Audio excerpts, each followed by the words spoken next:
What is up guys, it's Jordan here and welcome back to a brand new video that is not Rainbow Six Siege. We are doing the first video on Ghost Recon Wildlands. I've been waiting to do this video for so long, I just haven't had a chance, but finally today we're going to be talking about 5 reasons to get excited for the brand new PvP mode coming out in Ghost Recon Wildlands. Just before this video starts, I also want to say there are a few other things I want to discuss about Ghost Recon Wildlands, specifically including the definitely amazing Narco Road, because everybody loves Narco Road, right? No?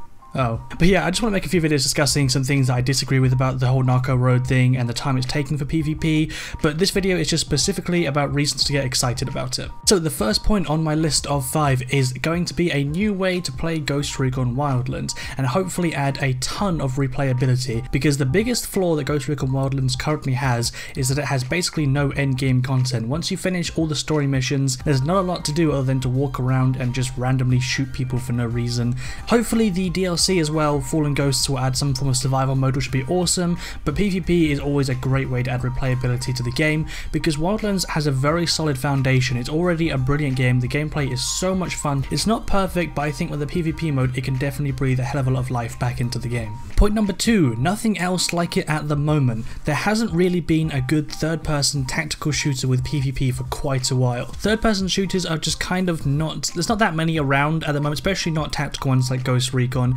Even Wildlands isn't what the old ones used to be. Like the old Advanced Warfare ones were absolutely amazing, but Wildlands is as good as it gets right now for third-person tactical shooters, and really there's just nothing else like it. There are tons of FPS shooters such as Siege, Battlefield, CSGO, and also there's the upcoming World War II COD, which I'm also going to discuss in one video because there's some stuff about that I want to talk about. So don't hang me up just yet because I'm thinking about talking about Call of Duty, but this is the first Call of Duty that's got some interesting things to talk about, but I'm getting sidetracked. I think this will finally bring a lot of people and keep a player base quite healthy, because there's not that many alternatives to go to, and if there's one thing that keeps a player base healthy and engaged is lack of competition. The only third-person shooter that I can think of that's quite renowned at the moment is Gears of War 4, and even that is kind of losing a lot of publicity and its player base as well. So correct me if I'm wrong, feel free to add any awesome third-person shooters that are current that you know of, because I love them, but at the moment besides Wildlands I can't really think of many, especially tactical ones, that are currently on the market. Third point is long-range sniping. Long-range sniping is extremely fun in any game, full stop. Nailing a headshot from like 500 yards is just amazing, and to have that in multiplayer would be awesome. If you guys have played Battlefield, you'll know what it's like to hit like a headshot from an extreme range in multiplayer. It is extremely fun, and a lot of people have already talked about how good the sniping is in Wildlands. So if they make the multiplayer on quite large-scale maps, I am aware that it's 4v4 tactical, hopefully we'll have some other game modes as well, but I'll talk about that again in another video. But if we have some quite large playing areas and some like vantage points, we could have some awesome sniper gameplay in PvP, which is great, because currently Battlefield is the only game really that has nailed, well, Battlefield 4 has nailed long distance sniping. I haven't played Battlefield 1, but I've heard the sniping is a lot easier in that than BF4. But getting back to Ghost Recon, it will just make for some great gameplay in PvP to have those long range sniper engagements. Point number 4, another good tactical multiplayer shooter. Before Siege, the only option really was CSGO, and there just weren't that many big name tactical shooters out with multiplayer. I'm sure there were some, I'm sure you guys are already thinking of some right as I'm talking about this point, but there weren't many big name ones. What I'm trying to get out there. Like CSGO was the only one that was major. A lot of the games came out, they had big player bases, but then kind of died off. So it would be good to have a second or third, including CSGO, option for like a tactical PvP mode or PvP game, because at the moment, like I said, we've got Siege, we've got CSGO,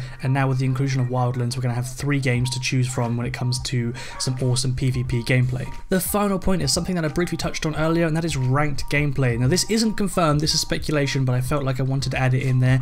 It would be awesome if they added a Siege style competitive multiplayer ranking system, because that is the best way to keep the competitive players engaged in your game. If there is reward and bragging rights and things like that that you can earn from playing the game, you're going to keep people very, very interested. So I really do hope they add some awesome ranking systems into the game to make it even more competitive, and the reason I think this will happen is because they've been marketing it solely as a competitive PvP mode. Now this could just simply be describing the type of gameplay, competitive, or it could be alluding to the fact that they're going to make it competitive by adding ranks and leagues and all sorts of things. And if you're thinking I'm being a bit far-fetched right now, just think about how Siege was when it first launched. It had it had a ranking system, but it wasn't marketed as an esports game. It wasn't marketed as like hyper competitive in terms of ranking. It was a competitive game in its gameplay nature, but it kind of grew into an esports competitive game, and it came from just a basic fun game. That's all it was originally, and now look at how big it is. So anything can happen if they include the right kind of rank system. So it'll be very interesting to see what they do with this, and hopefully they do include it.